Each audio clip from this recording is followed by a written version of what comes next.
Well, good morning, television neighbors. I've haven't vlogged in a while because, well, let's see. Monday was President's Day, and I was actually sick. I got sick. I started getting sick like Thursday and Friday. Wasn't feeling too well. I don't think I vlogged Friday either. I think Thursday might be my last vlog day, maybe not even that for whatever reason. But yeah, we had the President's Day holiday weekend, so I had that weekend off, and also Monday, so it was like a 3-day weekend. But Tuesday and Thursday I started feeling a little under the weather, and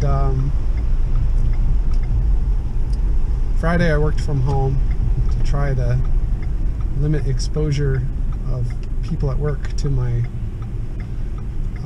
impending plague.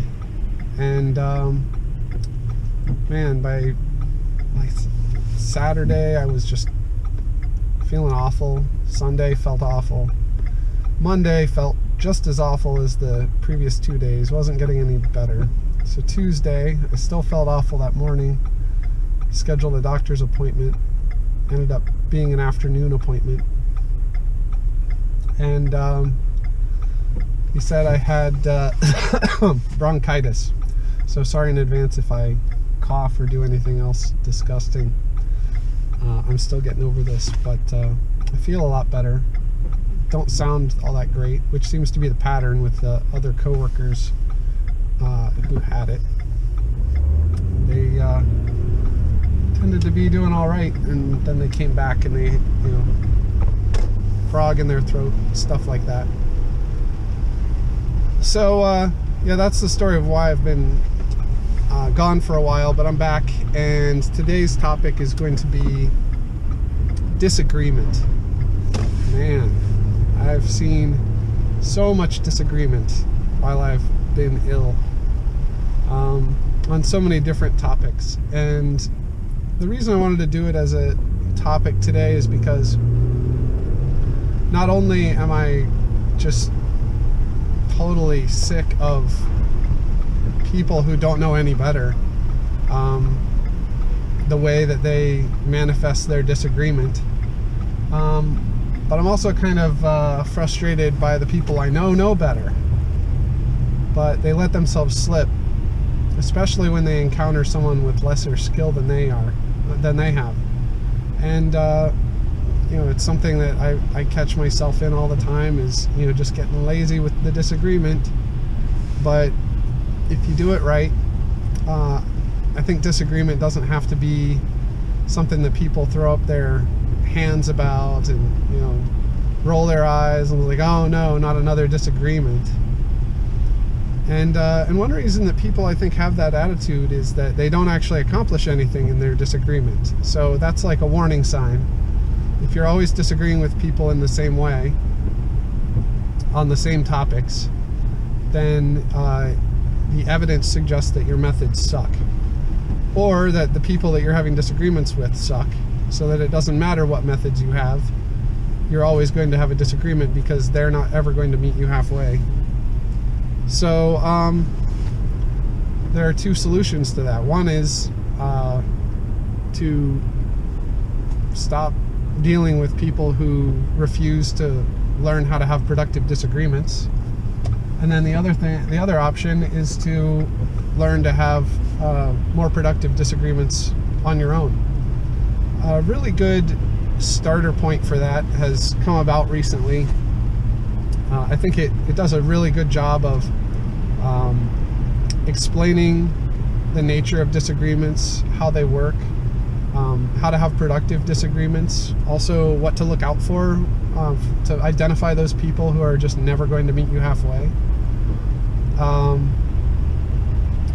And the good news is that their processes, they take practice. So, I mean, I've been having disagreements with people for a long time, so I've learned a lot through trial and error. But I've always had an incentive to try to get people to be persuasive and try to get people to agree with me on things. And my strategy has changed a lot over the years as I held different things in, to be important. But one thing that's really interesting that I think, so the book that I recommend for the starting point is called The Art of the Argument, and it's by Stefan Molyneux, and it kind of summarizes some of the material in his other books, which this one wasn't free, but it was, I don't know, it seemed very affordable in my opinion. So I didn't really mind it, and I bought it as an ebook edition on Kindle, and as a result of that, the audiobook edition was very affordable. So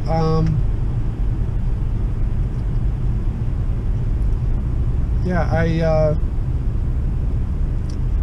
I really recommend starting out, or reading that book as a good underpinning for some of this stuff. But when you think about disagreements, that one of the things the book pointed out that I thought a little bit about in the past, but I think I have a renewed focus on, is just the role of reality and truth in disagreements. And one of the reasons that they are so divisive is that a lot of people want to maintain delusions for whatever reasons. It could be they want to stay in a certain social circle, or they just have they have other reasons why they want to maintain the beliefs they do, and those beliefs may fly in the face of reality and facts, and so they're going to fight against that. So I mean, that's a thing that I think everyone needs to look at, is like, obviously the easiest argument that's going to be made is one in favor of reality and the truth. So if you keep finding that reality poses problems for your positions, then you owe it to yourself and to everyone else to change, so that to find some way of changing your perspective so that they're more consistent with reality. Because it doesn't really matter, if what you think is not real and doesn't apply to the real world, then it's not going to be able to help you in the real world as much as a view that is consistent with reality is. One of the things that I think is kind of a warning sign to find out if someone is a slave to delusions in some regard is that not when arguments are made within the context of what should, of what does happen, or is what is happening, or the way the world is, but instead they are constantly raising like how the world should be. So they're, even in that wording, they're acknowledging that that's not how it is, but they're arguing in support of a particular delusion that they think is favorable for whatever reason. And usually it's favorable in the sense that if you just go all in on the delusion, then you don't actually really have to address anything, because the solutions are all very simple, and the problem is just that other people won't agree with you. And the interesting thing about basing your positions on reality is that if you do that, then no one can really disagree with you. I mean, they can maintain delusions to their own peril.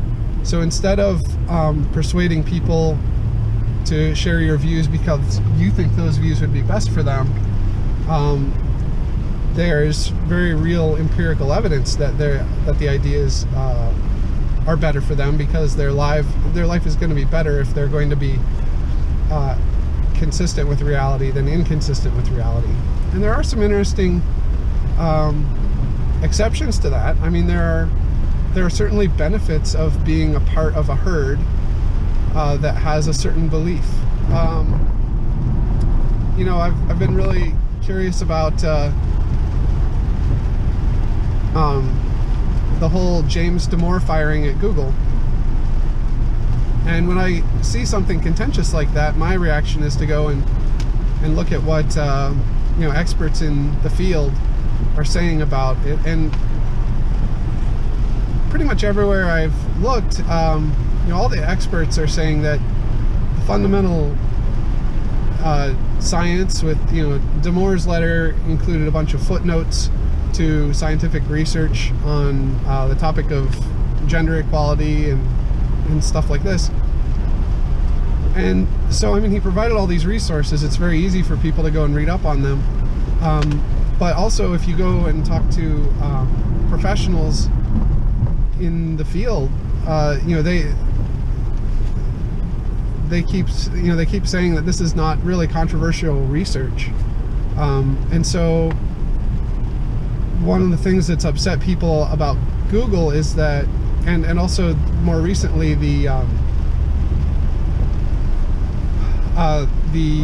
National Labor Relations Board, NLRB. Yeah, NLRB.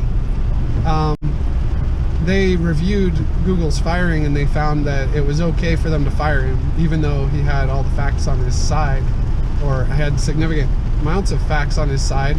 And Google didn't really provide a counter argument other than we have a delusion we're trying to maintain here, so get out of our company. And that kind of thing is especially troubling to me when it's a computer company. It's supposed to be computers are supposed to deal in facts, and that's really not often the case. But it's also one of the reasons that computer programs don't always work the way they're supposed to, is if you find a computer program that's not working right, or a piece of equipment that's not working quite right, you can usually trace the problem down to some kind of misunderstanding that where the machine's functions are inconsistent with reality in some regard. And that's why it's bad to fix things in code with hacks, as we call them. So rather than going and fixing it the right way by making the software conform to reality, you go, well, that's just an exception for our reality here has presented an exception in our model, so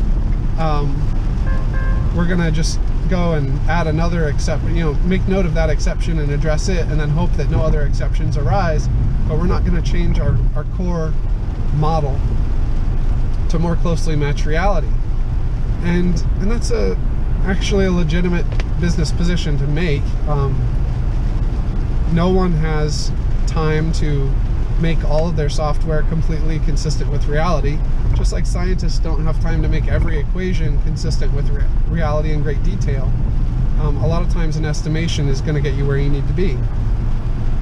So that's one of the things that makes programming an art more than a science, is that there's a scientific component to it that gets you, generally where you want to be, but then you have to figure out how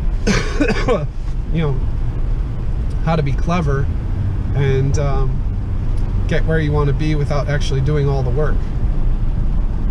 And a lot of people joke around that the best programmers are lazy.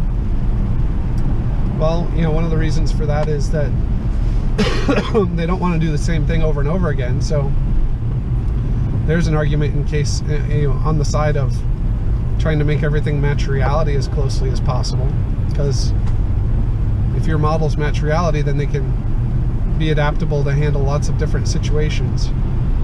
But on the other hand, if you spend all your time just building a stand-in for the physical universe in your code, then you're never going to get done, at least not until we find the unified theory of physics and can derive some of this stuff. So I'm not saying it'll never happen, I'm just saying right now it's a lot of work. And it takes a lot of processing power, so programmers need a lot of shortcuts. So I don't know, that probably explains why, these shortcuts probably explain a lot of why you have a place like Google that is a dominant player in the industry. and yet they still have these they have delusions that they're maintaining at an institutional level, and they're also rewarding and trying to attract people that maintain these delusions. So I mean, it's a kind of a situation like religion over the years. It's like there's a really strong benefit sometimes to in the spirit of getting things done that wouldn't get done at all, to sometimes maintain a delusion as kind of a model to help you get closer to where you need to be. And that's one of the things that I've heard, I think Stefan Molyneux has been kind of hinting at, is he's an atheist, but he's been flirting a lot with religious, concepts lately. He even made one comment saying that he was thinking of going back to church, because he says it's one of the few places that people actively talk about philosophy nowadays. And I don't know, based on the philosophical conversations I've had with churchgoers over the years, I'm not sure that's where I would go looking, because so many of their arguments are hinged on a cop-out, essentially, that you can't, that essentially their belief system and the physical universe are forever held separate, so they're unrelated to each other. So essentially you can't disprove their religious beliefs because it comes from a higher place, a higher plane of existence that we don't inhabit, and so we can't possibly understand. Well, I mean, it also, if it's truly separate like that, then it also can't really have any influence. So there's some pretty interesting arguments along those lines online, so I won't get into them here. But it's just really, I think I'd encourage people when they're having a disagreement to really step back and look at it, what the benefit of this disagreement is going to be, because I think if it's not going to be beneficial, then it's not really worth having. And one of the things that disappointed me, like I was having a conversation with someone the other day, and we were talking about some of the differences in societies between like Iceland and here in Ohio where I live, and we were talking about it, and a bunch of people joined in. It was in a group forum kind of thing, and a bunch of people joined in and were sharing their opinions on it, but there were a couple of people who disagreed, and they were rightfully asking questions, but they were also getting kind of frustrated with people, and it seemed to me it was through the approach of really only asking questions. It seemed to me like they were maybe even trying to entrap the people into saying something that they wouldn't agree with, or that was verifiably false. So, I mean, one of the things, I think that's a great tactic to use if you're really trying to understand what their logical basis is. But after a point, I mean, it should be pretty early on, they're gonna rough out. Well, okay, they could just make no argument at all. They could not support their position. So then that's a baseless assertion. But if you ask them, for the logic behind what they're saying, and then you just keep asking more and more questions, and you don't really address that logic, or it's okay. Sometimes a lot of people's logic is very high level, and so it makes sense to kind of simplify things by drilling down to some core understandings. And that's why I think in the book Universally Preferable Behavior, it's in the appendix, there's a thing called UPB, Universally Preferable Behavior in a Nutshell. A lot of times if I'm having a disagreement with someone, a lot of times I'll just go and I'll start by just trying to find, it's got like 15 or so bits, like 15 or so points, and I just try to find out like which of those points we agree on, and it's sequential. each point kind of relies on the one before. So I can kind of start at the beginning and really quickly, I mean, most people, they're going to just answer whether or not they understand or not, pretty quickly, or whether they think they understand. And then if they say they understand and it turns out they don't, then you have a pretty good idea of which item to go back and discuss more fully and try and get a better understanding. But I mean, it just serves as a framework for discussion. And I just find that without that framework, it's really kind of pointless to have a lot of these disagreements with people, because usually they're premised on these kind of these fundamental issues in understanding about the nature of the world and the universe. And it never goes well if you have a conversation with someone who has a fundamental misunderstanding about the nature of the universe. I mean, we were talking yesterday, I was talking with some people about whether or not morality is objective or subjective. And we were talking about ethics and all these other things. And it was interesting how, I was just asking a couple questions. I didn't have a lot of time for it, but one of the guys was he was being pretty stubborn in his views, so I started to drill down and started to use these. And I swear, the very first question I asked, just the most fundamental question, was I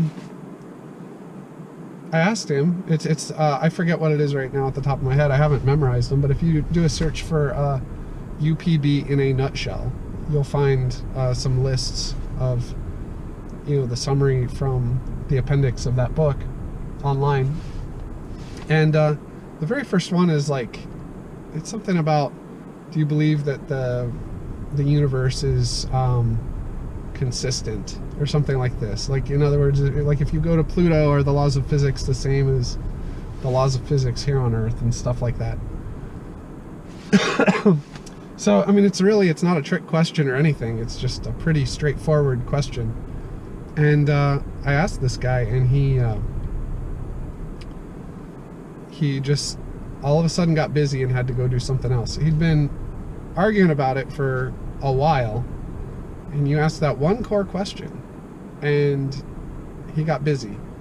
So it could be that it was a coincidence and he really did get busy, but it could also be that he was popping his squid ink and running away because he didn't really want to go there and start assessing his perspectives based on any kind of reality, even fundamental stuff that we take for granted in physics, that make this car possible, make this GoPro possible.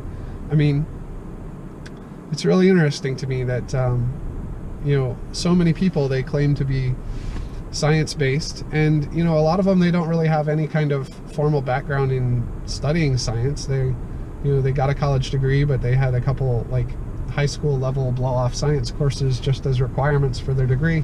A lot of other people haven't had any formal science or math training.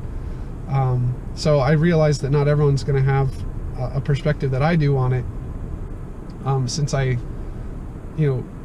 I became an engineer, and engineers are, the whole reason you become an engineer is to figure out how to employ the research done by scientists to better the world in a very tangible way, hopefully an efficient way too.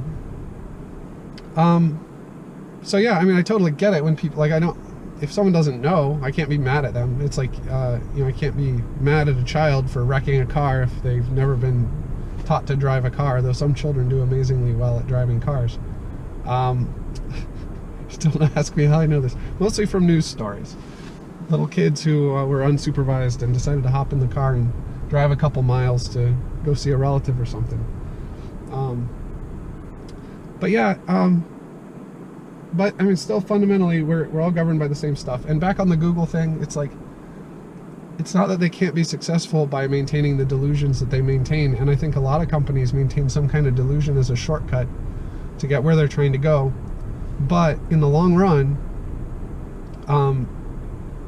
you have to address those differences, and ultimately whoever figures out how to have a framework or a model, or even you could even call it a delusion, but whoever has one that's actually closest to reality and also still relatively efficient, they're the ones who are going to end up with a greater understanding of the way the world works, and they're going to be better able to produce software and the things the world needs, because they're not going to be blinded by their delusions. So, I mean, I would just encourage people when they're having these discussions, like, take an opportunity if you're finding someone that, I mean, work on core principles. Stop arguing about the high level thing that you're arguing about, and take some time out to go and step through some set of core beliefs. It doesn't have to be UPB. It could be whatever. It could be a list of your own core beliefs, but the UPB ones I think are pretty solid, and they're very general purpose. So step people through those core beliefs, and then find out where the disconnect is at the low level.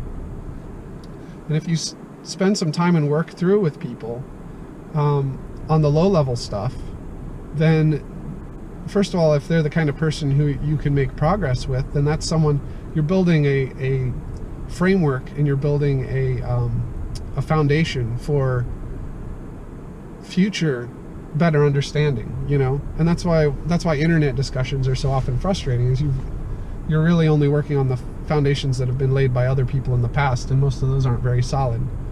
So it's really refreshing and wonderful to meet someone who does have a solid foundation, and who can actually, they don't necessarily agree with you, but they can actually build on that foundation with you when you do dig down into the core issues. But yeah, it's like, I've just seen so many issues. My wife has been talking with me about how frustrated she is about, I mean, my wife and I are firearms instructors, and we have been for over a decade. And we've taught lots and lots of people firearm safety. When I was the vice president of the Pistol Club at Ohio State University, and it's a very large university, and now the Pistol Club is even more popular than it was when I was there, but hundreds and hundreds of people went through there, and I had a hand in showing them how to be proficient with firearms. And it's just kind of ridiculous. It's like,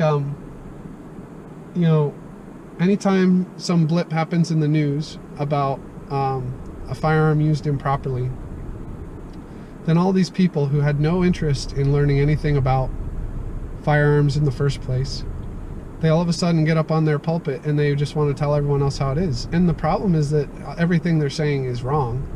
They've not spent, they usually have no understanding of how the law works. They have no understanding of ethics and morality, honestly. So they don't even know, like they're confused by situations like an armed person shooting someone who is unarmed in self-defense, which, if you have a firm grounding in ethics, you can understand there are going to be situations, possibly quite common ones, where that's going to be legitimate. But then they also have all these ridiculous ideas, like they put police on a pedestal above other people. I think one of the easiest ways to eliminate police abuses is to just start holding them accountable just like a regular person when it comes to carrying firearms. Right now, police get a huge amount of leeway when it comes to shooting people. I was talking to someone on Twitter today, and he was just, he wants to hold individuals to a very high, to an extremely high level of competency with firearms that not even the most highly trained people really have. A lot of it, I mean, you can train for all kinds of situations, but in the end, the situation you encounter is going to be different than what you trained for. And so you have to pull from the training, and you have to implement it the best you can. But, I mean, he just wants to essentially hold everyday citizens to Navy SEAL standards when it comes to, he wants people, like, before anyone can defend his life with a firearm, they've got to be able to, like, walk through a movie theater and, like, of screaming people jostling him and, like, land every shot perfectly every time, like beyond even what Olympians in the biathlon can do. He expects, you know, he's setting an impossible hurdle. He knows that it's impossible, so he wants to set that hurdle for people as a backdoor way of banning guns. This guy's a software engineer. He should know better. But the thing is, I've been to the firing range a lot as an instructor, and I remember one day I was just there working on my own skills. There's this guy next to me, and he had a plate carrier, a big bulletproof vest for stopping rifle rounds. It had shoulder covers. You know, a lot of police officers that get killed while wearing bulletproof vests, they get shot essentially through the armholes. So if they get shot from the side, and so there's like a big hole because of your arms, and it exposes your vitals. So they get shot in the side, and then that's how they get killed. Or they get hit right over the neck, like right where the vest ends. There are all kinds of things that can go wrong. So anyway, the SRT guys, they the special response team, SWAT teams, a lot of times they wear stuff that's more like football pads, but also covered in Kevlar, and usually with some kind of metal or ceramic plate to stop rifle rounds, and that cuts down on how much can get to them from the side. Anyway, I'm there, and there's this guy. He's got a set of noise-canceling headphones, so that, you know, they're essentially they have an electronic pass-through. They let you hear what's going on in your surroundings electronically, but then if there's a loud bang or loud noise, then they cut out and they act like normal protective headgear. So they're really nice. But then his also had a microphone boom and a radio input, so that usually implies that they're coordinating activities with other people. So it's common to see special forces and police and stuff have them, but less common to see just Joe Shooter have them, unless he does a lot of competitions where they give commands over radio or something. Like if they're going through a shoot house, and I mean, you can't necessarily have someone, you might have someone just right behind you the whole time giving you instructions, but I could see how you could do that with a radio too, for even improved safety possibly. But yeah, I was there, and there's this guy, and he's just all dressed up. He had a SIG, which is a really nice handgun. Some people have SIGs, but it's not like, you know, I'm usually surprised if I see someone with a SIG. I mean, it shows that it's not usually what just average people go out and buy as their first gun, I don't think, but some do.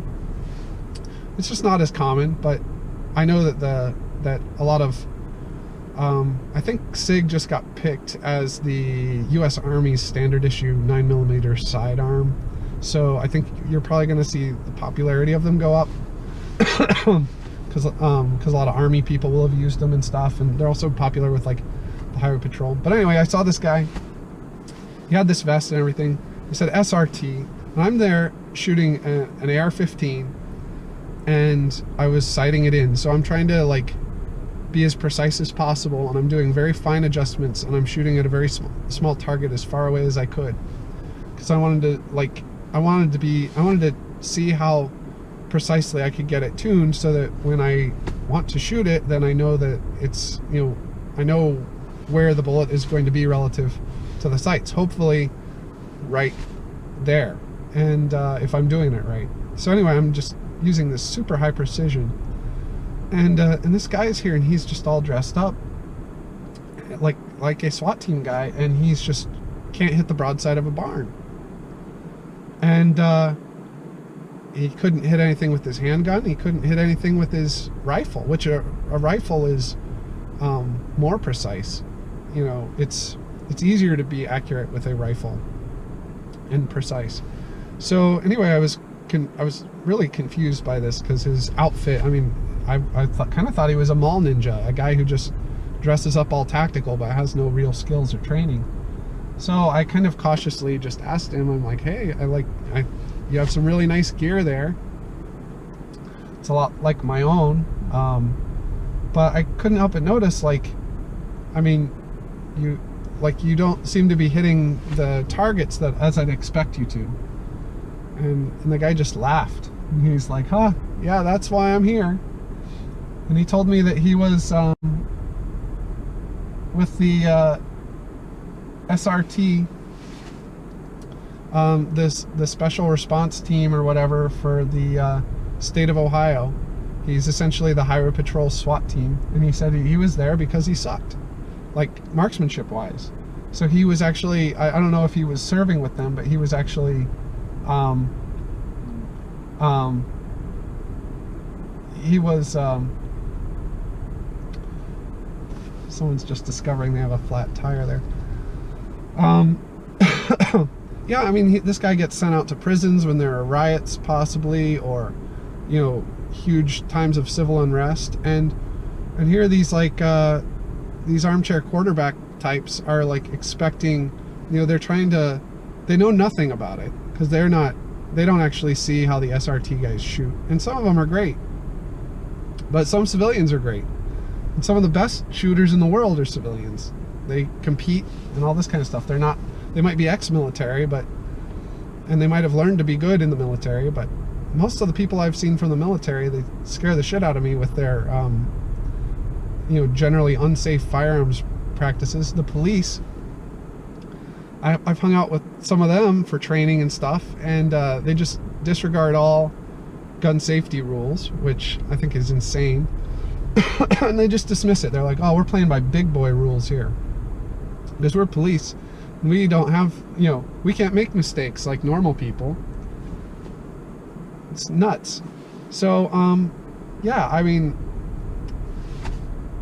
what, so yeah, I don't, I think it's okay to hold professionals like police to a certain quality standard that you don't hold civilians to, because they're not professionally out there going and interacting with people with firearms every day.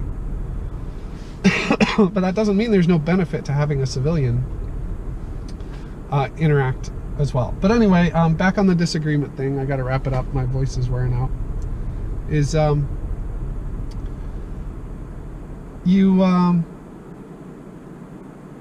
on the yeah, on disagreement, you just got to have it makes no sense to go and start, like, this person had no, he's like not doing anything useful to persuade me. He's just parroting stuff that he'd heard somewhere else. So he's not applying any original thought to it. He's just trying to essentially say stuff to virtue signal to other people to get them to pile on. As if, you know, having a whole bunch of ignorant people tell me all about firearm accuracy and police and civilians and all this stuff is going to somehow change my expert opinion on it. And then he doesn't, you know, these people, they don't go and they don't spend any time in the interim, you know, between these bursts of emotion. They don't go and spend any time actually learning about it. And then if they do learn about it, it's only from, you know, it's not by going out and getting a lot of training and learning how to do it properly and learning how easy it is to be effective in defending yourself and others. They just go and they do nothing, and then they have another emotional outburst in a couple months. And it's really pointless to talk to people like that.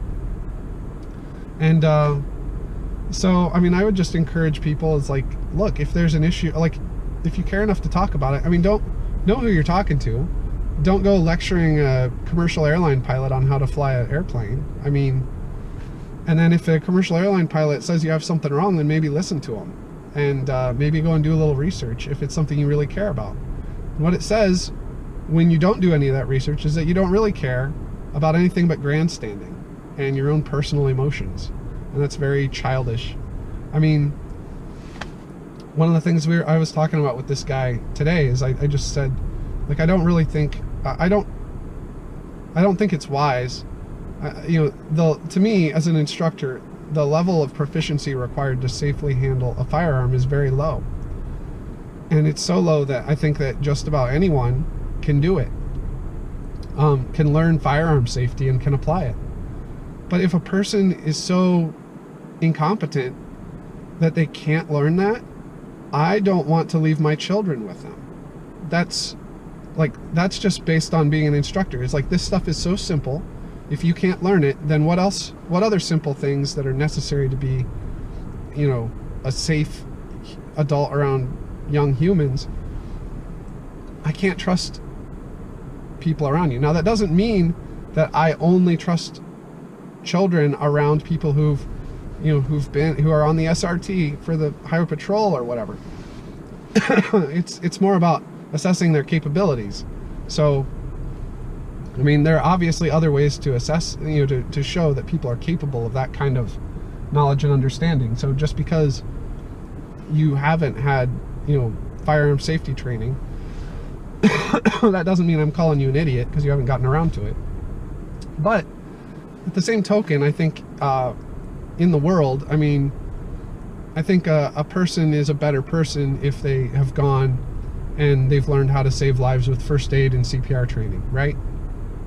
So I feel strongly about that. So I got trained in first aid and CPR. And then I also got trained in training others to do it. And I've trained hundreds of other people on how to save lives this way. I think it's important to be able to prevent fires and put out fires until the fire department gets there. So I have training with putting out simple fires. I'm not a firefighter, but I think it's important to know when to fight the fire and when to get everyone out, and to be able to limit property damage and stuff and possibly save lives until help arrives. So I'm not trying to be a pro, but no one would think that it's ridiculous to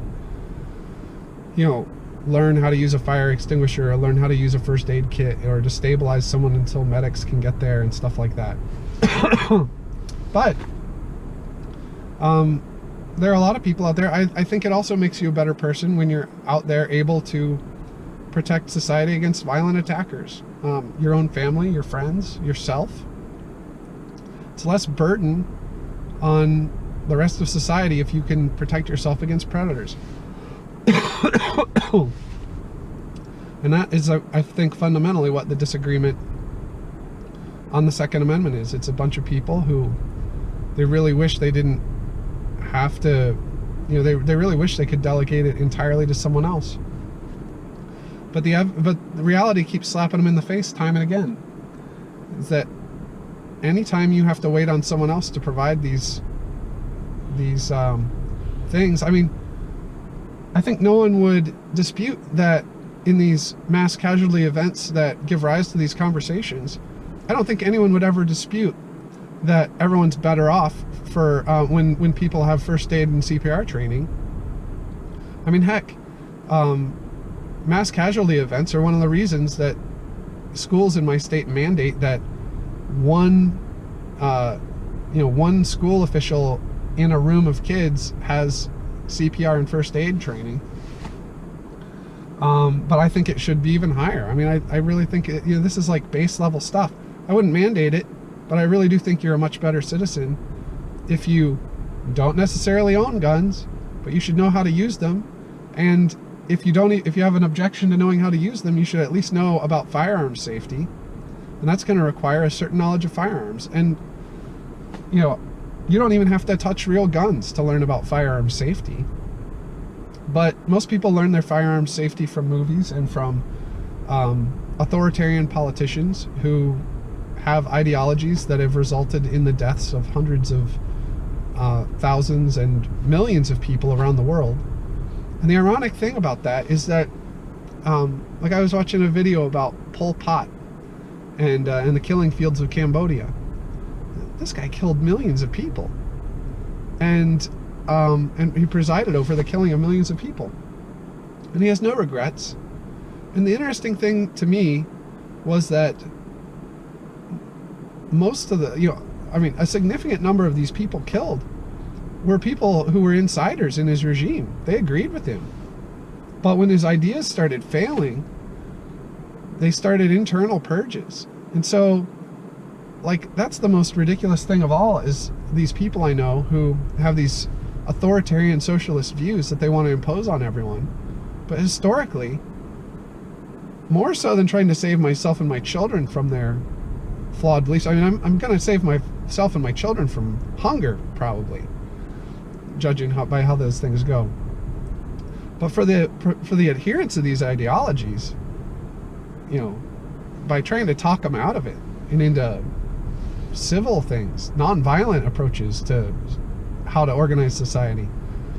I'm really trying to save themselves, because historically, that's what happens.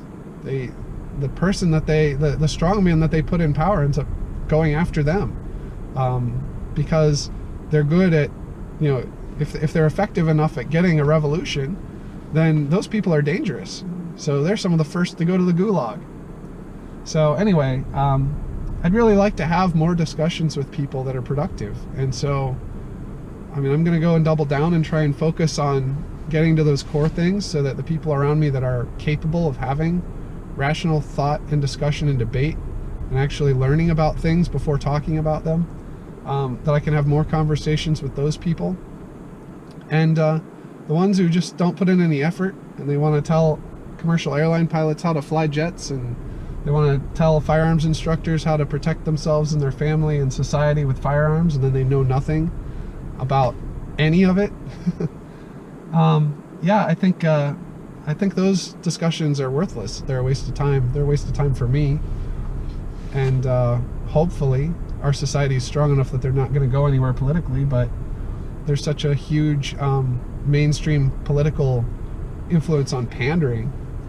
That I saw Trump, he wants to go and there's some gun control measures that he wants to throw out there as gimmies to get some favors on other things. And that's the problem with deal makers, and that's one of my beefs with the NRA. Everyone else, all the anti-gun people, they use the NRA, but in my opinion, as a supporter of Second Amendment rights and the right to self-defense, even transcending the Second Amendment, the fundamental human right to self-defense, I don't think the NRA, the NRA has unquestionably been an ally in some cases with their lobbying, but a lot of the time they've been a hindrance. A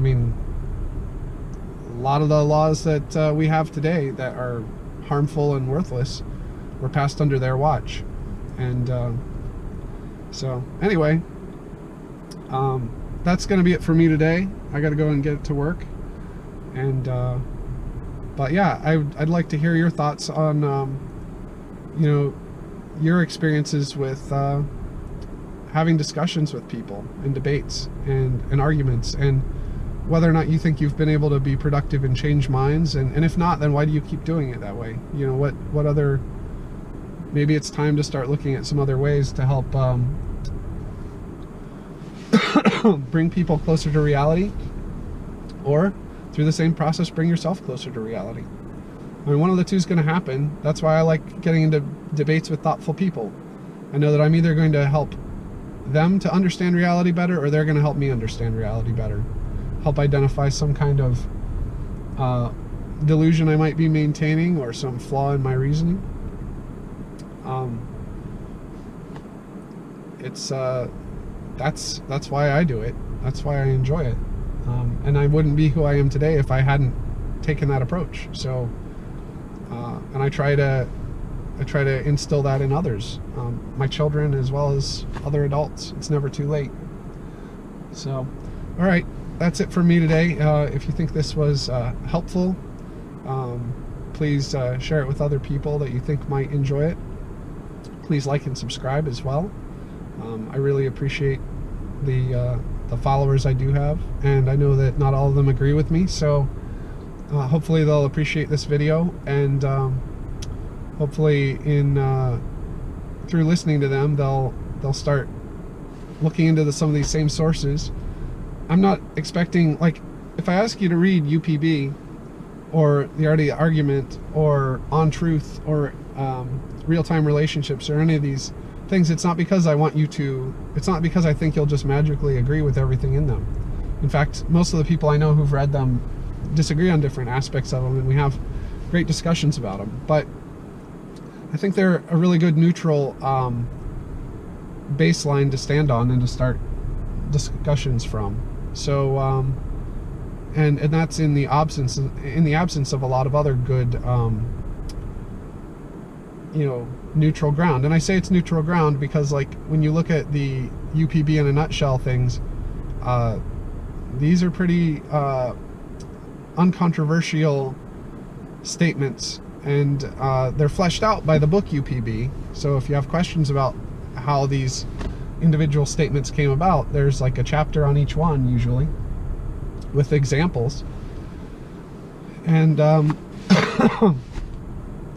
but yeah, it's a lot easier when you're having a discussion with someone if instead of constantly talking past each other, if you can say, hold on a second, let's go down to this common source, let's go to the dictionary definition, let's go and look at this philosophical framework, let's find out where our disagreement begins at the lowest level and start talking from there, instead of arguing up in the branches and not really getting anywhere.